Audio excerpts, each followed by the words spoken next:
9-yard line. Hamilton keeps it. Touchdown.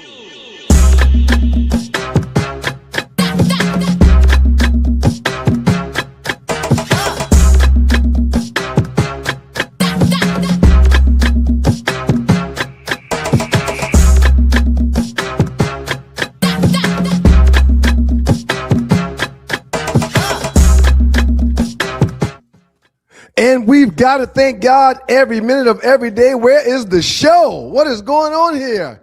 What have I done? Hold on, Joe. Let me get this thing straight, Joe. Let me get this thing straight, man. What is going on here, man? Where is it? Yeah, we got it. What the heck?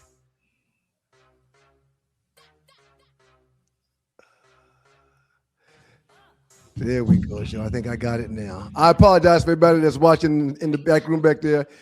We got to thank God every minute of every day. It's your boy, One Live Stu Ryan Stewart, happy to be joined by none other than the Georgia, South Carolina Hall of Famer himself, the Heisman runner-up in 1999 to Ron Dane, an award that he did not deserve. We're happy to have in the huddle with Joe Ham, Mr. Joe Hamilton himself. Good morning, sir. How you feeling today, Joe? I'm feeling outstanding, Stewart. I'm feeling outstanding, brother. I can't apologize. I can't apologize enough for botching the start of the show today, man. My apologies, man. You're talking to a quarterback, man. I've been accustomed to audibles. It's nothing but a small audible, and it was not fourth down. It was first down, so we got second, third. We're ready to rumble, boom. That can't stop. One mishap can't stop anything, man. But I know a few quarterbacks that stopped something this past weekend that I don't know. I can't wait for us to get into it. I can't wait for us to talk about that. Quarterback play is very important. A buddy this past weekend sent me an article where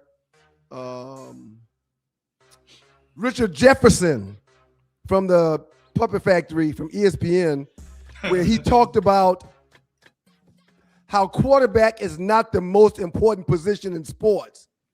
How having a great point guard or having a superstar basketball player is more important than the quarterback is, because this basketball player will be on offense and or defense. And I responded to the buddy that sent me this, and this is in the huddle with Joe Hamilton. I'm One Live Stu Ryan Stewart. I'll give you guys a setup here in a second. I responded to the buddy that sent me that blasphemous meme and article.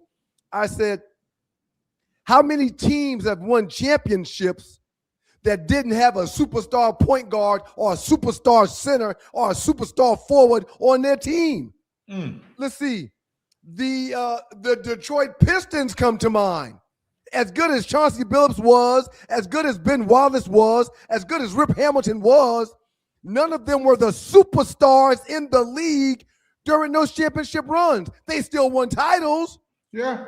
Go 2 years ago, Stewart, with the Boston Celtics. Right. Come on. Just now. That was wings. That was Jaylen Brown, and that was Jason Tatum being the superstars of that team with no superstar point guard. So, yeah, he can miss me with that. He can miss me completely with that. It is in the huddle with your boy Joe Ham. I am One Live Stu Ryan Stewart. Every single Wednesday, we come to you to spend time with you and talk about sports. We dig a little bit deeper than Doug and I do. We try to get to more sports topics than Doug and I do. We have a really, really good time. And today I am beyond excited about all that we're going to talk about. But before we do that, quick reminder that every Monday and Thursday right here on the same platform, Stewart Media and Entertainment, Doug and I have the Two Live Stews experience. He's one of the stews, I'm the other. Together we come together to make the Two Live Stews. And when we make the Two Live Stews on Monday morning and Thursday mornings at 7 o'clock live on YouTube, we're creating the Two Live Stews experience. We beg all of you guys to please like the show, subscribe to the show, pass the words to your friends and to your family to let them know that the gift of the Two Live Stews is still given. But this is a Wednesday. We will get to the Two Live Stews tomorrow morning. Before we jump into today's topics, Joe, and you have put together an incredible rundown for today's show. Simple question for you. I believe the young man's name is Alberto Mendoza. Yes. he was a backup quarterback to his brother Fernando Mendoza in Indiana this past week. We're going to talk about Indiana football a lot today. Don't get tired of us doing so. We got several points, got some things we got to question. We got to talk about the change of college football thanks to that coach that just won a national title. But Fernando Mendoza, the older brother of Alberto Mendoza, is about to go off into the NFL. As a Raider fan, I'm hoping we select him number 1 overall. Maybe we'll get into that. But his little brother that was in the same locker room, coached by the same head coach, by the same quarterback coach, playing with the same players that just won a national title in Indiana football, Indiana Hoosier football. He's transferred to Georgia Tech and will be one of the quarterbacks competing, not the starter. We hadn't got that far yet. Don't go that far. He will be competing for the starting job to fill the shoes of one Mr. Haynes King that was everything at Georgia Tech for the last few years. I want your thoughts, Joe, before we get to today's topics, about your feelings on Alberto Mendoza joining the Yellow Jackets roster. He doesn't move my needle at all. He does not move my needle at all, and here's why, Ryan Stewart. Now, I'll say this. I have firm trust and belief in my 2 former teammates, and my left guard, Brent Key, who's now the head coach, and my backup quarterback, and one of my really, really good friends as far as football knowledge, as far as ins and outs, and just talking about football things and personal things. I can go to George Guzgazzi to do. So I have to trust those guys, but this does not move my needle at all. And here's why. Why last season, or why in the transfer portal going on your national championship run, if you're Indiana University and your head coach, Kirk Cignetti, why are you not begging Alberto Mendoza to stay? Why isn't he the incumbent to his brother there in Indiana? Why, even a couple of weeks ago, you heard about him, or they targeting another quarterback in the West Coast? Why are you overlooking him if he's that good? And I'm not saying he's not.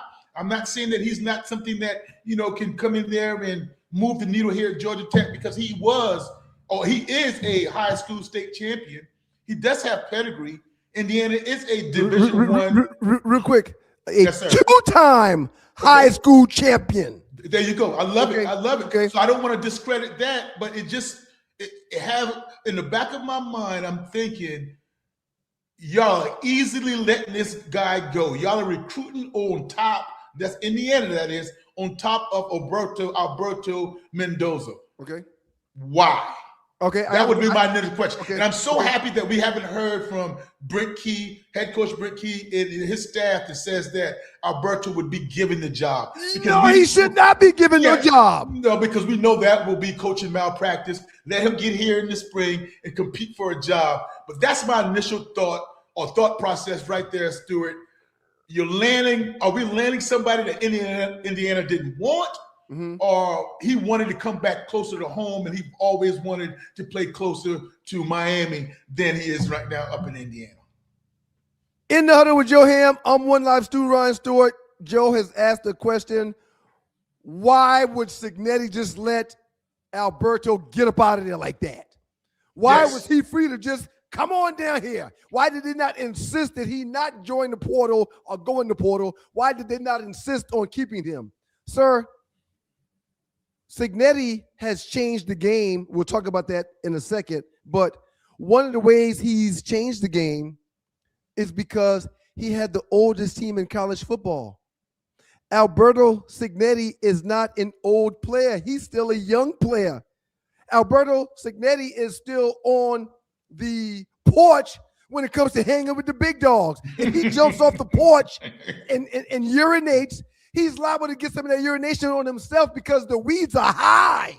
Yes. His brother knew the tricks of the trade. His brother was groomed. His brother was more polished because he played at Cal before coming to Indiana, to the Indiana Hoosiers. So I don't know this to be a fact. I don't know who he was going to be competing against. I've read some names of players that Indiana are, I'm not even going to call it poaching.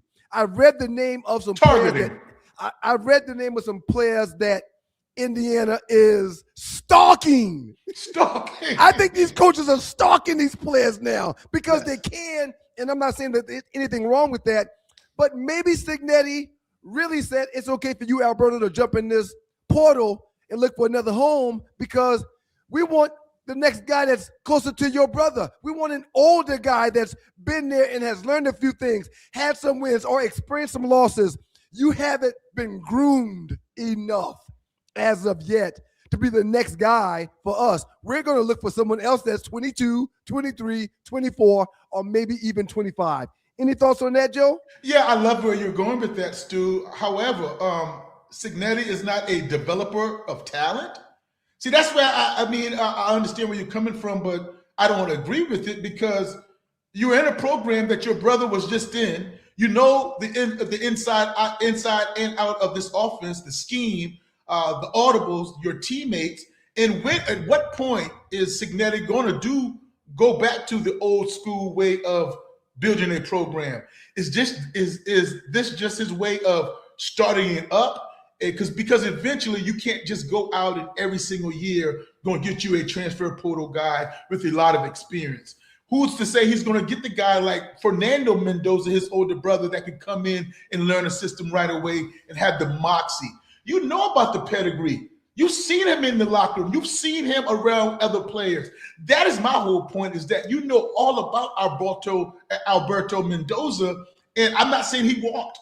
I don't even know of Signetti and his staff wanted him to stick around. And it was his decision to say, no, I don't want to live. Because, again, what I just thought about, Stu, maybe he doesn't want to be in the shadow of his brother. Maybe he doesn't want to be having to live up to that hype of following a national champion, although it's his brother and a Heisman Trophy winner. With that being said, though, at some point he's going to have to get experience. Why not get experience in a program, in a system that you know? And when Georgia Tech speaking on our behalf, we're getting an undeveloped guy. Right. We're getting a guy with no experience as far as starting. I know he has played in some mop-up duty and done some things behind Mendoza when the game was at hand. That's what I want to wonder. That's what I'm wondering. Is it Signetti saying you can go because we don't think you're the guy?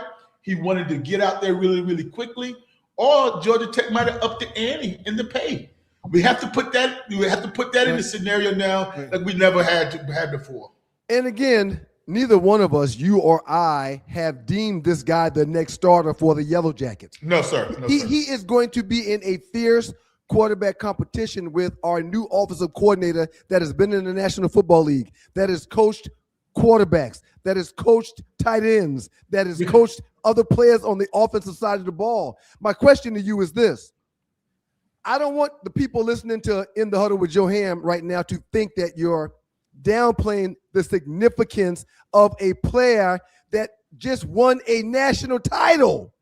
In your humble opinion, before we move on and talk about Signetti, in your humble opinion, does him being a player that has the same blood of a Fernando Mendoza in his body, does him being a player that just for the last year was being coached and tutored by Coach Signetti, who seems to be a mad scientist when it comes to football, does him being a part of a roster that just won a title in college football in the Big Ten, isn't that something that's positive for the locker room in Atlanta with Georgia Tech? Can't they use him as, you know, the picture of someone that's been there and done that? Hey, how did y'all practice? What did y'all do? What's some of the things you dealt with when y'all experienced losses or games that where you almost lost and found a way to win, like that Penn State game or that tough Iowa game? Give me your thoughts on the ability for Alberto Mendoza to be a difference maker and help Brent Key and Goose Ghazi be somewhat of a mentor on the field for these guys that have not won a championship, for these guys that has not played in a national championship, for these guys that has not played in a college football playoffs.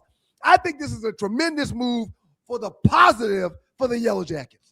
Oh, my goodness, Stu. How do you want me to come after that? I mean, 2,000% correct what you're saying. 2,000% correct, because all the boxes with Alberto Mendoza, if he has any inkling of the blood or the moxie or the makeup that his brother possesses, he's going to be outstanding for the locker room. He's going to know what it takes. Without having seen him say hut hut in a yellow jacket uniform, I know what he brings to the table, that experience. And I like the way Georgia Tech is building it. You remember now that running back is Justice Hayes. Where did he come from? He came from the University of Michigan. And where was he before then? He came from the University of Alabama before then.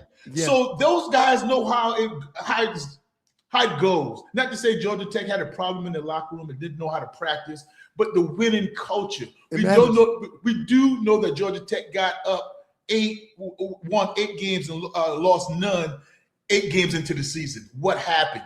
Did it get too high? Did they start resting on their laurels and didn't know how to handle success? These guys would know how to handle success. No question. It matters. Especially Alberto. They'll be a little bit more mature when it comes to practice and when it comes to idle time and downtime, be prepared. All those things are nothing but pluses. And you know by him, by being the backup, he knows how to handle adversity. He knows how to not be the guy, the first guy up, and being a role player. All those things infusing into a locker room. And this is one thing I always love. You don't want to have a meeting after the meeting. Meaning, if a head coach calls a meeting at 9 o'clock a.m. and he says and lays down the ground rule and what time you should be doing things and maybe what practice we're going to practice, maybe full pads when you think you should be in shells, or maybe you should be off and he wants to practice, he's not going to allow those guys to get distracted and have distractions as far as clicks. Those clicks are going to be nullified. They're going to galvanize the whole troop and say, this is what the coach wants. This is what he said. Let's go, let's go execute the plan that he laid forward. So it's nothing but a positive in that sense of the word, Stu. No doubt about it, in my opinion. Let's go Jackets. In the Huddle with your boy, Joe Ham. I am One Live Stu Ryan Stewart. We do this every single Wednesday at noon. If we don't do the show at noon in the Huddle with your guy, Joe Hamilton, we will be on around 8 o'clock, 9 o'clock on Wednesday nights. But every Wednesday we will be here unless for some reason we just can't make it. But prior to that, we'll let you know. A way you can always make sure that you do know is by liking and subscribing to the show. Joe Cignetti pulled off the impossible. 2 years ago, they were hands down one of the worst college football teams in college football. 2 years ago, they ran through a college football season where they only lost 2 games. And now here I am sitting here and telling you that in the last 2 seasons, they are 27-2 in college football, where they've been a part of the college football playoffs twice. Cignetti's literally changed the landscape of college football when it comes to coaching expectations. There will no longer be any excuses for these guys that come in and get this big money and they can't get it done. Please share your thoughts on the achievement that Coach Cignetti has found himself achieving in college football. A lot of coaches, they're clapping. They're happy for Cignetti, but they're also saying, oh boy, I'm on deck. I'm on deck right now, and I have to make sure that I put that car in drive because I can't stand pat. I can't say this is a good season if we make it to the SEC championship, ACC championship, and we get to a bowl game. It's just not good enough. And I'm talking about teams doesn't have any championship pedigree. You don't have to look at teams now to say, well, we haven't won a championship in 10 years. What have you done for me lately? This is not the LSU that, we hadn't won since 2019. We better start getting back on track. Or Alabama that Kalen DeBoer hasn't done it since Nick Saban left. No. Now you go to the Vanderbilts. Now you go to the Stanfords. Now you go to the Duke Blue Devils. Now you go to even throw us in there. We have championship Georgia Tech, Wake Forest. Yeah.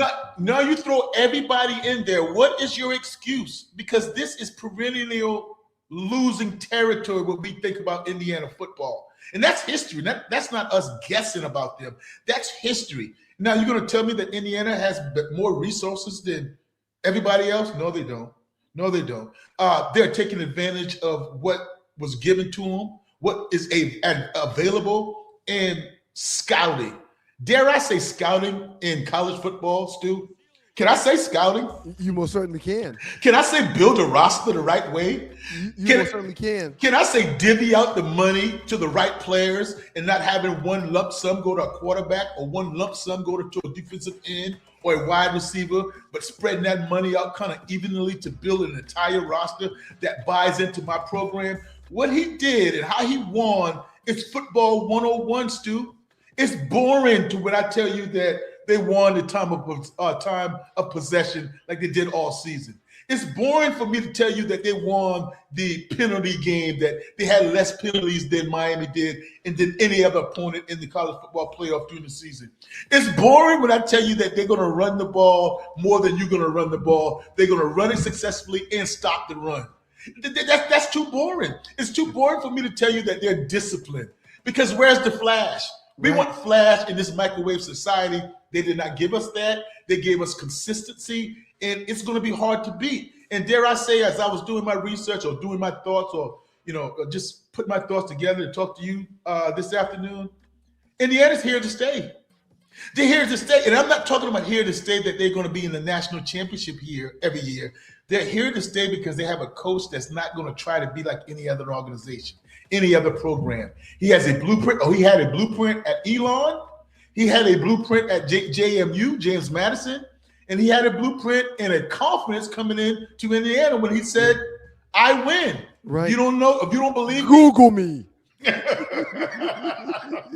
Outstanding. Yeah. Coach Cignetti has reset college coaching expectations. Okay. He's killed the rebuilding takes time excuse. Killed it. Coach Cignetti's proved that you don't need 5 years. You need clarity, accountability, and you need belief.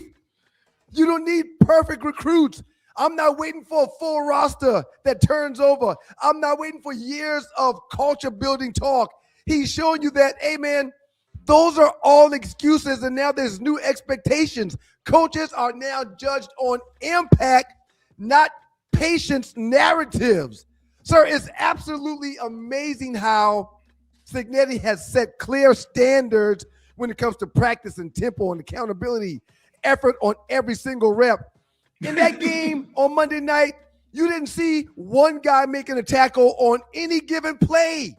You didn't see one running back running down the field by himself. You saw a team with him to create more blocking for that running back. Sir, culture is no longer something that you have to build later. It's something that you can install immediately because that's what Cignetti has done. It's beautiful, man.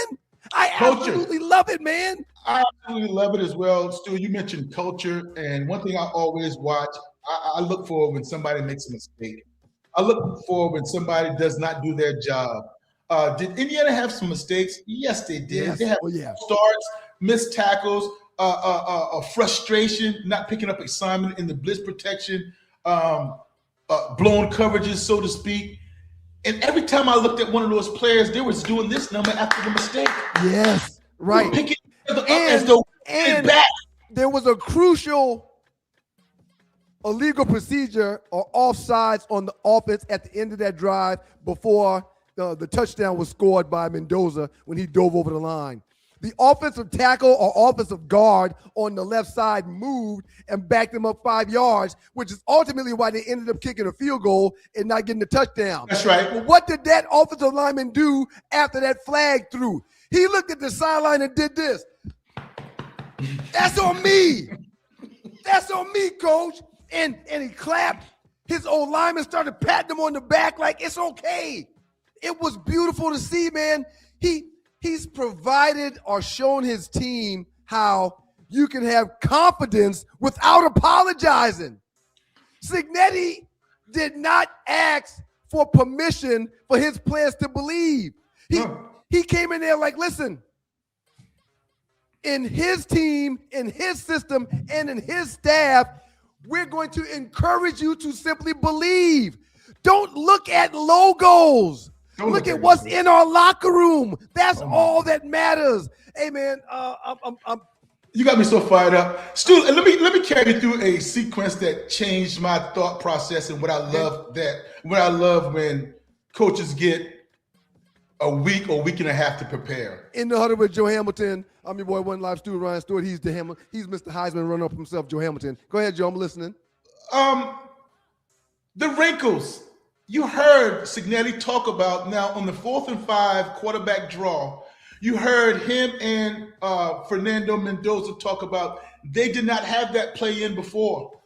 They didn't have that play in their game plan. They put that play in the game plan just for Miami, and it was going to be blocked a little different than your normal quarterback draw. And he also said on the 3rd down play or 3rd down call that they had a defense, so they called the defense that they put that draw in, and they thought it would work, and they were praying. Be in that defense again, Miami. Please be in that defensive again. So they gambled that the play they put in, the new wrinkle is called unscouted looks, meaning that if they watch all 12 or all 15 of the games that Indiana played, they would not have seen that quarterback draw. They're not going to see it. So now they put that in their back pocket. When do you pull it out? Right. You pull it out when you have the guts. You pull it out when you've studied film and you have a conviction. It's a situational call. Yes. It wasn't going to work the first 2 plays of the game. It wasn't going to work to end the half. It wasn't going to work to come out of the half.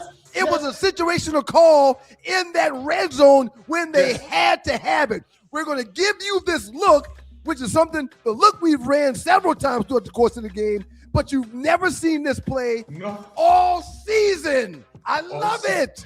And that's what you do when guys get together and pull all-nighters as a coaching staff and try to create more plays and try to create opportunities and scout in tendencies. Miami had a tendency to call that same coverage on 4th down. As a matter of fact, they were so confident in that call, they called it 2 straight downs. Right. And so they said, please be in it this time. So that's the science I love about football these days, that you don't get that deep into knowing why a play is called, but it's the right play called at the right time. And oh, by the way, for people like me that says that Fernando Mendoza can't run, Fernando Mendoza doesn't have legs, that was a surprise, I bet, to Miami a little bit that they called it, because he didn't escape out of the pocket. He didn't ad lib, or he didn't make a extended type play, a designed quarterback draw that they would do with dual threat quarterbacks. I just cut the music off, man, instead of going to pay these bills. I want to stick around here for just another quick second. It is In the Huddle with Joe Hamilton. I am One Live Stew, Ryan Stewart. Don't forget that tomorrow morning at 7 o'clock, you can catch the 2 Live Stews on the 2 Live Stews Experience right here on the very same platform. Before we get into the Big Ten, Joe, do you have to win multiple championships to build a dynasty in college football? No, sir. And Stu, I've changed, man. Allow me to change. And that's what I appreciate about you. But because if I'm wrong, which I've been wrong on Mendoza, I've been wrong on Indiana this season. I didn't think they would be able to hold up a championship. But I've changed on this because let's take Indiana for an example. They were in the playoffs last year, Stu. Right. They won it this year, Stu. What if Coach Kirk Cignetti gets those guys back into the Final 8, the quarterfinals, or even the Final 4, or even back to the national championship, or just in the playoffs? Just me, would still consider that a dynasty. In 2026, this era, because I don't know if you're going to be in the era of going back-to-back anymore. I don't know if you're going to be in the era of guys perennially winning championships 3 out of 5 years or 2 out of 3 years. If they do, that's a complete nothing but domination.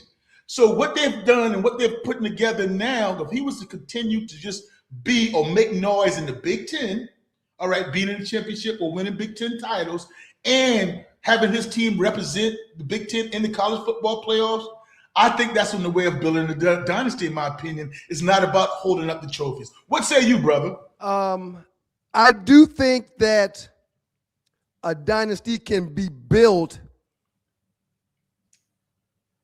one season at a time, over a period of time. But I think I agree with you wholeheartedly, 100%. Seeing college dynasties is pretty much a thing of the past right now. Mm-hmm. The transfer portal, these NIL deals, older players that have already served time in the military coming back to play college ball because they still got eligibility. We've already defended your country. You may have been in a war carrying an AK-47 around, throwing grenades, working cannons and driving tanks, and now you find yourself in a college locker room playing college football with college guys that's much younger than you. I don't know if that you ever be able to establish another dynasty. But what I do know is you can win in a dynamic way like Cignetti just did. But when you win in a dynamic way like Cignetti just did, you're opening yourself up to being poached and being stalked. People wanting your coach. People wanting your best players. People saying, wait a minute, if I could just get him. Yeah, that's a and good there's point. some players that are going to want to be a part of that winning culture in Indiana because they just came off of a national championship. They're going to want to stay there. But just like you mentioned, I don't think Cignetti begged Alberto Mendoza to stay. So there's players that he is going to say, okay, if you think you can leave and get better, if somebody's offering you more money, I welcome that. We've done the work when it comes to scouting to know who we can bring in that can give us a similar result to what you've done. It's different now. You're not bringing in players that you want to groom 2 or 3 years to put you in a position to find ways to win. You can bring in guys now that you think are system guys that will buy into your system. That's right. And do things the way that you want them to, that will allow you to not have to wait 4 or 5 years. Man, you're right on. And let me clarify myself as well now. What happened to Michigan or is happening to Michigan, they blew their opportunity, in my opinion. They're going to have to start over if they want it to be a dynasty. No. So let me be clear, because Michigan won that national championship, and here it is this year, they missed the playoffs. Right. So now you already interrupted that. Last year, when I'm talking about Indiana, they were in the playoffs, capitalized this year as winning the national championship, and to sustain that, they have to get back in to keep that going, right? So I'm not talking one and done and, pop your head in there every now and then. Sustain excellence as far as being in the mix, giving yourself a chance. And I say one more thing, Stu. Please. They are checking the boxes now. When you say, other teams are going to poach their players, I understand. Other teams are going to poach their coaches, I understand. Stalk them. They're going to be stalked. They're going to be stalked. And check this out, Stu. But now Indiana might possess a number 1 overall pick. Indiana might possess a DB that's going in the first round in Ponds. They might possess, some wide receiver Surratt and those guys that might be drafted. So now you can say, yes, I can go to Indiana and get developed, and I can make myself into, or I can be developed into a draft pick now. Right. 3 years ago, we were talking about Indiana and draft pick. What do you have to think about? Right. Randall and Michael Penix Jr., but right. he's Boston, Washington, not Indiana. So they're going to have another feather in their cap, so to speak, that, yeah, you can come here and make it. Look, we have the number 1 overall pick. Right. So what are you talking about here? Potential. Yeah. I know what Florida State is known for. I know Michigan does this. I know what Ohio State has done. Yes. But real quick, y'all did see that we had a DB go top 15, top 10. Y'all did see that the first quarterback taken off the board, whether it's first pick or not, was Fernando Mendoza. Y'all did see that, right? I mean, sir, talking about Ponds and how he could possibly be a top 10 cornerback taken, that's one reason why I really liked what Indiana just did. Joe, their players mentally and fundamentally were sound. They were expecting things to happen. They had done their scout. They knew their scouting report. They knew the plays that could be made. When Ponds made the interception that finished the game, he was in a trail technique, and he knew good and well he did not have to be on top of that receiver. He was looking for a back shoulder throw because he was on that left side of that receiver looking back already. I have help on the top. He was expecting the play that he was going to pick off, and he did. You have to. It's one thing about being in position and watching film, and there's another thing about making the plays when it comes your way. Right. You talk about falling for the banana in the tailpipe. Carson Beck did. He did. Carson Beck went to a single receiver side that was in cover 2, with nothing to threat that underneath cornerback to have him bite up in the flats at all. That was a mistake on Carson Beck, but he got baited into that mistake. Help me out with the wide receiver, and I want to call his name because I want to give him his flowers because it was just unbelievable. We call it a push crack. Okay. We call it a push crack. Miami was in man-to-man, and when you saw him do a little juke route on his side of the ball, and Indiana had a long run, I think it's 18-yard run. He ran his DB off, and then he went inside and knocked in deep cleat, ear hold, what we called it. Yeah. Ear hold that safety that wasn't expecting it, because why? We're going to leave that corner to tackle, because corners doesn't tackle as well as safeties does. Right. So what we're going to do, we're going to push crack him, leave him, and then we're going to get the threat, which was the safety, well coached, well designed, and what the corner do? Missed the tackle. I mean, well coached, man. Well coached, well executed. And not to say other teams are not well coached and they don't execute well. Not like what we saw the entire season from the Indiana Hoosiers, brother. Before we get out here and pay some bills and jump into a little bit of NFL conversation, we've mentioned the Big Ten and their prowess the past few years a couple of times already on today's show. And this is In the Huddle with Joe Hamilton. I'm One Live Stu Ryan Stewart. Joe, we got to give the Big Ten their credit. Winning the last 3 championships, Michigan, then Ohio State, now Indiana. We got to give the Big Ten their credit. You and I are ACC guys, but when it comes to East Coast football, the football down here in the South, we all pound our chest proudly about the SEC and how strong they are and how they've been a juggernaut in college football the last few decades. But we got to give the Big Ten some respect, Joe. Please take a second to do that before we pay some bills. Yeah, I'm going to tell Joe Hamilton to be quiet when I say that the SEC had 6 teams in. So what? No teams made it to the finals. So you top heavy. I mean, you're top heavy. So we don't want to go in depth. Yes, SEC, you're deep. Yeah, you can go 14, 15 teams that SEC can battle each and every week. They beat up on each other. Yeah. 3 straight years, there's a different Big Ten champion. 3 straight years. You want any parity? That's parity. And those are big. So those are 2 blue bloods in Ohio State and Michigan that can compete with any conference. And then out of nowhere, imagine Vanderbilt in the SEC wins one. Imagine Duke in the ACC wins one. That is what the Big Ten just accomplished this year. Give them their flowers, and I will. I'll start off by saying I think they own the law of the land, let of the land in the football realm right now, because the last 3 champions have been from the Big Ten. Yeah. Bottom line, you can't dismiss a conference that finishes the job. The simple truth is college football playoff games are trench games, and the Big Ten lives there in the trenches. There's a respect factor because beating up on each other all season doesn't mean weakness. It means quality competition. And the reality is this is no longer a regional conference. It's a national superpower because of what we've seen. And 2 more points. Why it matters. By the time the Big Ten teams reach college football play, they're already battle tested like the SEC used to be. And a message to the nation that's listening to us right now: development beats hype when it matters the most. Look, man, the Big Ten has proven it can win championships, dominate the trenches, survive the playoff grind, and evolve with modern game play all at the same damn time. It's a beautiful thing, man. I know you're going to go to break on this, and I don't want to hold you up because you might want to hold up the break, but I want to just ask you this.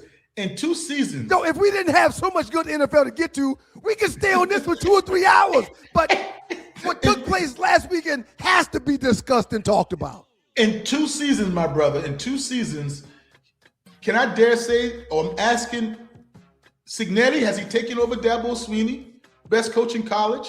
Has he taken over Ryan Day, best coach in college? Has he taken over Kirby Smart, best coach in college? And now I know Kirby Smart, he has 2 national championships. I know Dabo Swinney has 2. I know Ryan Day has 2. So I'm just saying, on the mindset of what you and I can see on the sideline and what kind of job he does coaching, this guy's got to be up there. This guy's got to be up there with a short resume as far as being in Power 4. But dare I say that he might be up there with one of the best college coaches right now. And I'm talking the best college coaches. The Georgia Bulldogs to date are an afterthought. What? I'm not saying that because I'm not saying that because we're Yellow Jackets. I'm not saying that because we're Yellow Jackets, but I'm saying that because you would see the Indiana Hoosiers players make plays or have bad plays, and they've taken on the character of Signetti. Signetti doesn't get all hype when something good happens. Signetti doesn't get all downtrodden and pissed off when something bad happens. He stays monotone. Mm-hmm. And you didn't see his players openly expressing their feelings after good plays or bad plays. They know they had a game to play. The calm demeanor of their coach has taken over, and it was adopted by his players. All those guys you've already mentioned, you can see Kirby Smart throw a hat 5 times in one game. You can see Ryan Day spitting and cursing our players on the sideline. Joe, you could see Sharon Moore, even though he's no longer the head coach of the Michigan Wolverines, you can see him crying during a post-game press conference. Not I did it for Signetti. You. Right. Not Signetti. Man. Signetti.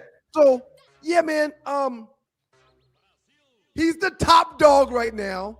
Yeah. And it's easy for me to say that because of what he recently did, and not just recently as in this season in the college football playoffs, recently as in the last 2 years. His team was a powerhouse for the last 2 seasons. He beat Ohio State 2 times. He whooped up on everybody in college football playoffs, no matter who they were or the clout that they came in there with, and he did it all while staying like this. He's the big dog. He's the big dog right now, and he's the guy that everyone's going to be scouting. Everyone's going to be looking for mentorship. Everyone's going to be asking questions to get his answers. It is the Indiana Hoosiers. And let me end with saying this before we pay some bills and jump into to the NFL.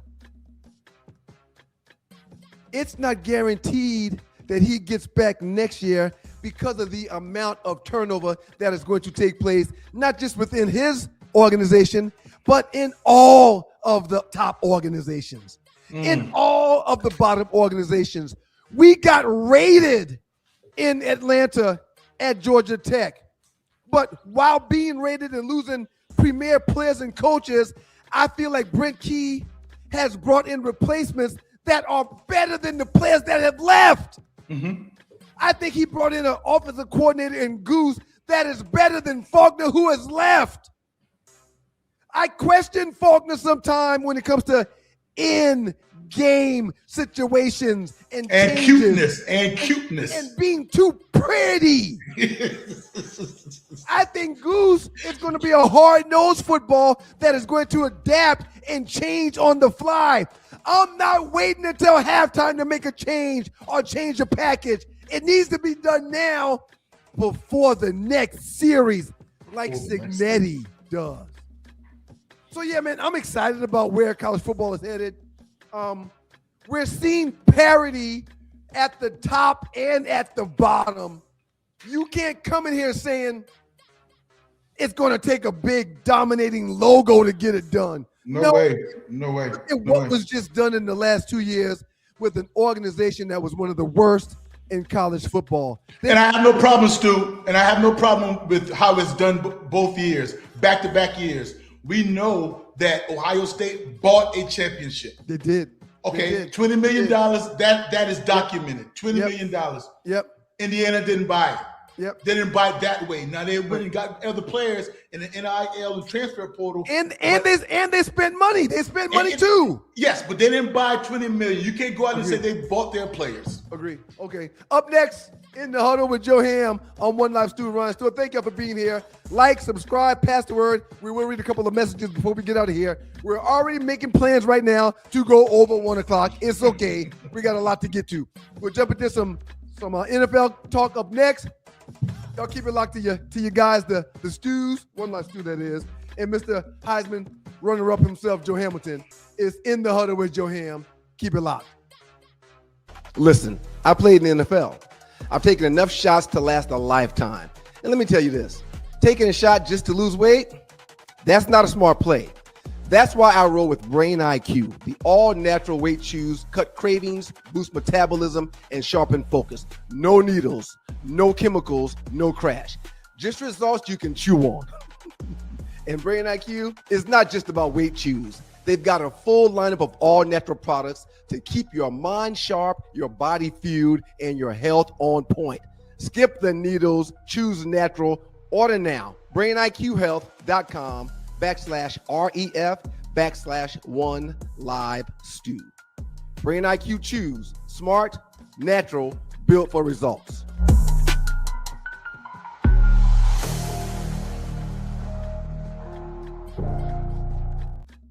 It's In the Huddle with Joe Ham. I'm One Live Stu, Ryan Stewart. Thank you for being here. We really appreciate y'all more than you know. Make sure you like, make sure you subscribe, make sure you pass the word about In the Huddle with Joe Ham every single Wednesday right here on YouTube with the Stewart Media and Entertainment platform. We'll read a couple of messages before we jump into the NFL conversations, man.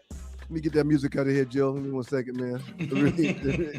Again, quick reminder, sir. We could have stayed on college football a whole lot longer. I mean, there's a lot of stuff that we did not cover.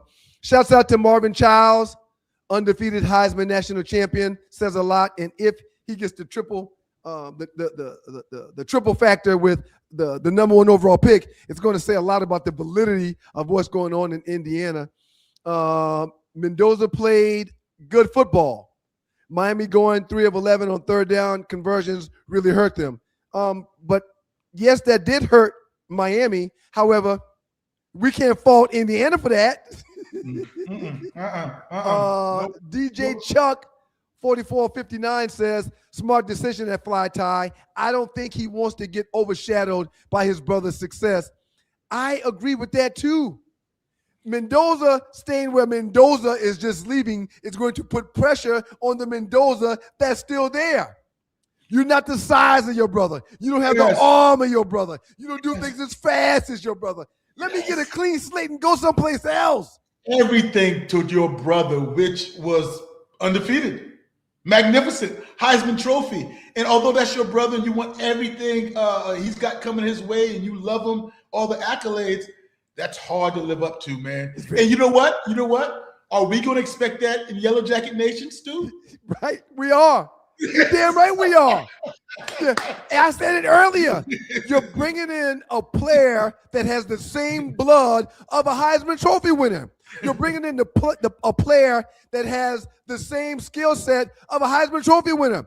You're bringing in a player with the same blood of a guy that just dominated college football last season. Yeah, why not? Yep. My expectations are high for him. And it's fairly not a me situation, it's a him situation. That's right. Indiana bringing in another quarterback that is in the portal already. Yeah, Signetti mentioned that. It was going to be an open competition for his next quarterback. I want everybody to know that. Yep. Ain't nobody got this spot. There's a lot of positions on this team that we're going to be looking for the next active starter, even though there may be a starter that stays on this roster right now. Let me see any more. Yeah, that is why I have a little bit of pushback. That is why I have a little bit of pushback, my brother. Okay. It's for the simple fact that Signetti and his staff really knows how to evaluate talent. Yeah. Really. And I'm not saying pushback, but a little bit of hold up a little bit is because if they evaluate Alberto Mendoza being that good and really good on the talent, they would do a little bit more to keep him home, in my opinion. So I don't know what happened. I'm just just guessing here, but that is my little bit of, why you let him walk out of the door with you guys' ability to scout talent and have all those things and put the guys in the right position to be successful. That's the only little if I got. Shouts out to you, DJ Chuck 4459. We appreciate you, player. Ryan and Joe, what are your thoughts on Dylan Raiola? I believe that's what he says his name. Yeah. Transferring from Nebraska to Oregon. Raiola, who's got in the portal, and he's allegedly getting paid to come over there and transfer over to Oregon. He has to be sick to his stomach that Moore has decided to come back. He has to be, because there's no way that you're going to get a better opportunity to be our starter than the guy that started and took us to the college football playoff last year and more. There's no way. Give me your thoughts on that, Joe. That is my thoughts, Stu. He got bamboozled. He got hoodwinked. He got led astray, so to speak, because all intentions that everything he's been hearing or he heard was that Dante Moore was going to leave. Because you don't go in the portal from Nebraska to Oregon to be a backup. right? And now this is just the sophomore in Dante Moore. What if Dante Moore feels and he puts his name in the hat again and it doesn't come back to his liking that he's not a first-round draft pick next year? Right. He can still come back. So I think he was making that move predicated on him, Dante Moore leaving. In the Huddle with Joe Ham. You got to compete. Say that again, Joe. So guys, student athletes, when they travel, when they move, and they pick up and they go, put in your mind, if you don't have the makeup of the moxie, the fight of competing, then you're doing yourself a disservice. You better stay where you are and get a degree, and don't have to have that U-Haul truck move your stuff around, because there's going to be competition anywhere you go. In the Huddle with Joe Ham, I am One Live Stu. Ryan Stewart will transition and move into the National Football League. An incredible weekend this past weekend. One game was a blowout. We may mention that game also. Seattle just smoked the 49ers. Okay. But we're not even going to get into that. We are going to talk about the divisional round. Joe, before talking about the divisional round is what I meant to say. My apologies. The Atlanta Falcons. Yes, thank you. Threw a curveball to the world, especially to fans in Atlanta and especially to people that followed the Cleveland Browns football organization last year. Matt Ryan, the new president of football operations. Don't say operations. And the president. Matt Ryan, the president for the Atlanta Falcons, tricked me and you. I've spoken about it. You hadn't been afforded the opportunity yet, so I want to give you the platform to do so now. Joe, they hired the Browns' former head coach, Kevin Stefanski, to be the new head coach, not the offensive coordinator, to be the new head coach of the Atlanta Falcons. Please share your thoughts about that hire, and then we'll dig a little bit deeper and share some choice comments about that. Yeah, I'm taken aback, Stu. I'm taken aback because last week you and I talked extensively about this hire, Matt Ryan, and you gave your thoughts to me, and I give you my thoughts about the hire. And I was saying that Matt Ryan is the president of football, and he was going to be a consultant, and he was going to give his views on things, and he was not going to interrupt or be a guy that somebody had to answer to. He wasn't going to be all up in the business of how operations work on a day-to-day basis, including football, right? But they lied to me. And I was coming from the press conference that he had last Tuesday before we got on our show, Stu, and that's not what happened. Matt Ryan and just the Arthur Blank is the guys that interviewed Kevin Stefanski. Matt Ryan and Arthur Blank is the guy that's going to hire the new GM.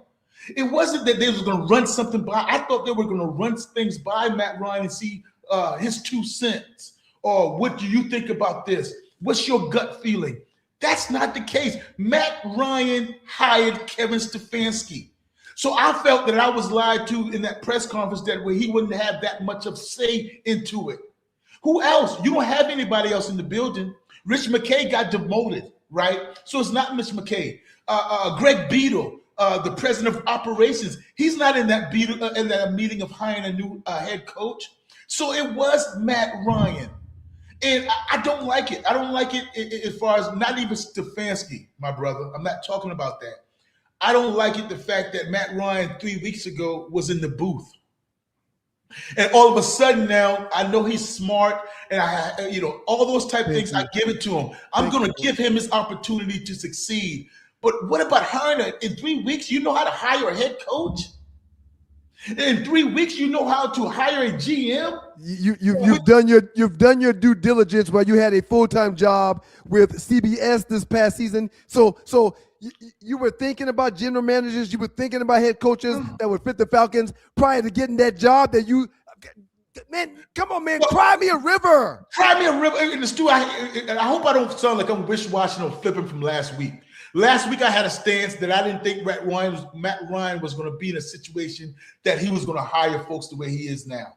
All right, and so was Kevin Stefanski that hire Matt Ryan what you would like if you were quarterbacking? Amen. So hear me out for a second, Stu. Yeah, was Matt Ryan being a president of football, doing his due diligence that way? Or was he being number 2 in an Atlanta Falcons uniform, being the quarterback and saying, I would like that guy calling my plays because I like his offense? What do you know about who he's going to hire? What do you know about the defense he's going to bring? Do you know about the overall picture of what this guy is bringing to the table? You said he loves, you like Matt Ryan. I'm speaking of the leadership qualities of Kevin Stefanski. The guy won 8 games. I don't care what happened to Odell Beckham Jr. I don't care what happened to Baker Mayfield when you won and went 8-5. And I do know, 11-5. I do know you're a 2-time coach of the year. I'm going to give you credit for that. The last 2 years, this guy's not a hot commodity. This guy does not move the needle in Atlanta. So the reason why I'm disgruntled right here, and I am disgruntled, not by the hire, Stu, about Matt Ryan making the hire. Hey, man. And I did not know he was going to make the hire. And oh, by the way, he's going to make the hire of GM, and we all know how that does not match up. And what I mean by does not match up, you got your coach already. What, you got your coach already. Thank you. Well, They're usually joint at the hips. I'm not an I told you so kind of guy. But last week I lost it, and I told you that Matt Ryan has not exhibited the type of leadership that it's going to take for him to be in this position. If it was truly off the blank or Rich McKay that says, I want to bring in Kevin Stefanski and talk about him or with him about this head coaching job, it's Matt Ryan as the president's job to say, Kevin Stefanski, we can do better than that. That's his job. But I mentioned last week, he hasn't exhibited the leadership skills to show me that he'll have the testicles to do that with off the blank. At this point, I've got to think they're bringing him in just to be a yes man and have the title so they can woo some fans that are big or huge Matt Ryan fans. He hadn't shown me that he's going to be the guy to make the tough call or to tell Arthur no or to say, yeah, I hear y'all and I understand, but here's my thoughts about why this won't work, and here's how I've done the due diligence to show you who we should be looking at. He hasn't done that to date. So why has he got this job? First strike, first mistake, Matt Ryan. In the Huddle with Joe Ham. I don't think it's a mistake yet, though. I don't know if it's a mistake yet. In my eyes, it is a mistake, but you're right. There's no doubt that it could ultimately be a great hire for Matt Ryan and Arthur Blank. There's no doubt in my mind that Kevin Stefanski could step up and do a few of the right things to find a win, to win ball games. He is a 2-time coach of the year, but terrible. You didn't show me no proficiency in your last 2 seasons to be awarded a fall up into this job. A fall up. You should have fell down and showed that you could still be a proficient offensive coordinator and quarterback coach to deserve an opportunity to get this job you fell up into. To work your way back y'all? Up. Excellent point, Stu. Hey, who does that? Nobody. I mean, who does that? No, I get it. Default right here. They do that all the time. They fall up all the damn time. How you mismanage 8 different quarterbacks. How you mismanage your locker room last year to show us you had the wrong guy in there all year until the end of the year. How you mismanage all those situations and win 8 games in 2 years and fall up into this new job. And I can understand John Harbaugh, although he didn't make the playoffs. I can understand I can't understand even Jeff Hafley. You can understand Mike Tomlin getting the job. You can understand John Harbaugh getting the job. Yeah. But Stefanski? No. Not an 8-26 in your last 2 years. And you got a really good job with the skill positions and the roster loaded. You got loaded. It's almost so again, it's the goody two shoes communication, who you know, and he had to have a relationship, Matt Ryan, with Kevin Stefanski. This just doesn't make any sense as far as that quick, that guy off of that season. Come on, man. Let me give you something to think about before we pay some bills here and come back here real briefly. We saw some terrible quarterback play in the divisional round. Yes. When we get back after we pay some bills, I simply want to know one thing. Were you surprised by all of the terrible quarterback play that we just saw last weekend in the National Football League? Y'all keep it locked. It's In the Huddle with Joe Hamilton I'm One Live Stu Ryan Stewart. We'll talk about very disgusting quarterback play after we play the Bears. Like and subscribe. We hear y'all.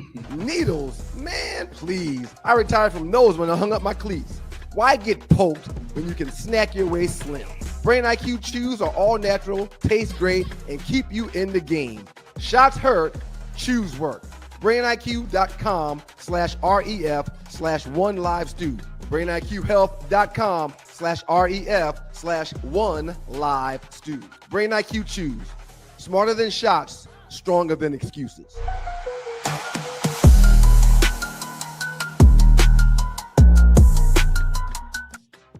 In the Huddle with Joe Ham, I'm One Live Stu Ryan Stewart. Every single Wednesday, you can find us here at noon. Like, subscribe to the show. And don't forget, on Mondays and Thursdays, the Two Live Stews experience goes down right here on the same platform, Stewart Media and Entertainment, at 7 a.m. on Monday and Thursday. If you can't catch us live tomorrow, it's okay. As a matter of fact, Joe's going to be filling in tomorrow because your boy's going to be out. Okay, you're going to get to enjoy Doug and Joe tomorrow for the Two Live Stews experience. Some real bad football play this past weekend, Joe. A couple of incredible defensive teams that didn't get any help by their quarterbacks. Some of them found a way to win. Some of them found ways to lose. Please share your thoughts on the quarterback play that we saw this past weekend. Stu, I know you're going to get a chuckle out of this, or you're going to be real interested in this because you very seldom hear me rip QBs, man. I don't do it. I try not to do it. I try to do it in a way that I uplift them and, not make them look bad. But what Josh Allen did this weekend and how he performed literally got his coach fired. Literally got his coach fired. Joe, you're being a little too harsh. No, I'm not. Because, listen, it wasn't expected out of Josh Allen. Josh Allen does not do what he did this past Saturday in the playoffs. He does not do it. A matter of fact, he set a record for not turning the ball over in his previous 6 postseason games. Yep. It was an anomaly. But when you make egregious mistakes like he made before the half, carrying the church's money like a loaf of bread and giving Denver 3 points before the half, inexcusable. Right. Well, the 2 plays before the interception that was questionable, and you can have your opinions on the interception, whether it's a catch or not. Right. I thought it was an interception. But 2 plays before that, he missed a tight end on a short hop that he didn't have pressure that could have moved the chains. Right. Right before overtime, and when they had to kick the field goal, he missed his tight end wide open at the 10-yard line. Those are plays that I expect Josh Allen to make. He's got to make those plays. So the interceptions, the playing with house money, so to speak, being heroic, trying to be Superman and do it all, cost his team the ball game. Yeah. And there's no excuses. And I feel a little bit bad for him when you see a guy cry on the sideline, a guy cry in the presser. He cried because the season was over, yes. He cried because they put in all they could possibly put in for 17 games in the preseason, offseason workouts. I understand that, Stu. Yes, and yes. But that wasn't your best. Right. It's one thing about being at your best when it counts and then making some just physical mistakes. Those weren't physical mistakes, my brother. Quick comment, and please remember what you were about to say. In the past, in the postseason, Josh Allen has been the reason why his team should have won. Yes. In the past, in the postseason, the pieces around Josh Allen showed or proved that they set Josh Allen back when it came to being the difference maker that he could have been. That's right. More in particular, the defense. In this past weekend's game, the 4 turnovers that he had showed to be the reason why a team that backed into the playoffs injury. I mean, they were beat up with injuries. Yes, they were. Didn't have the top 3 receivers, missing the O-line. They were beat up. But Josh Allen showed us that with the 4 turnovers that he was behind, he was why they lost. Yeah. That's why he was crying at the podium this past weekend, because when he looked in the mirror, he was the reason why his team didn't get a chance to play in the AFC Championship. It was you, Josh It was Allen. you. It was It was your you. fault. Yep. And it's so easy. He did pat his chest, and we all want that when you acknowledge that I didn't play my best, and I probably left some plays out there, which he did. However, Stu, this is some food for thought. I want you to digest a little bit because it's a fine line. Because Josh Allen was the reason why they lost that game, in my opinion. And Josh Allen was the reason why they went into overtime too. So it's touchy. So I'm not contradicting myself. And without Josh Allen and his 4 turnovers and some of the plays he did make, they weren't going to go into overtime, if you get what I'm saying. So he had to make some plays as well. His prowess and his greatness had him almost overcoming that 4 turnover kind of output that he gave out. So, but that's not to excuse what happened.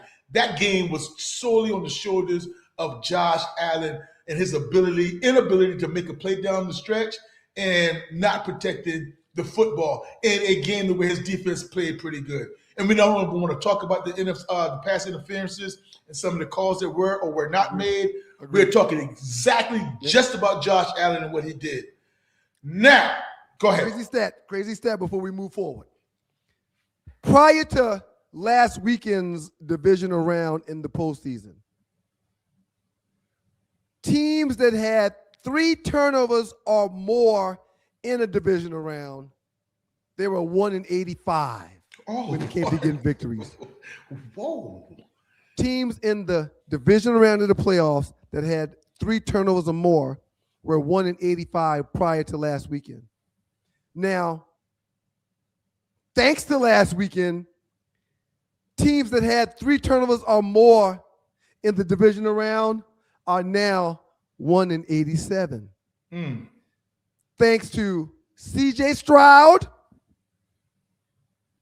and thanks to Caleb Williams.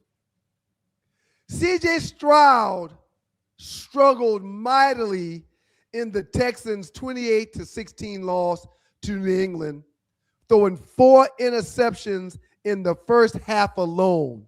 One of those interceptions was returned for a touchdown.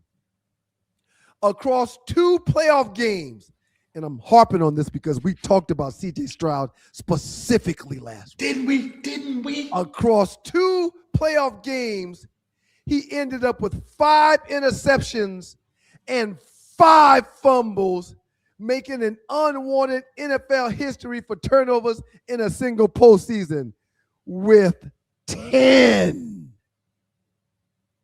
His poor decision-making, his turnovers overshadowed an otherwise strong defensive team and an offense that never gained traction. And despite having 10 turnovers in 2 games in one single playoff round, the Texans defense still had opportunities for him to come out victorious. I bring this up because last week I told you, and you somewhat agreed, but told me don't ever say never. You told me that.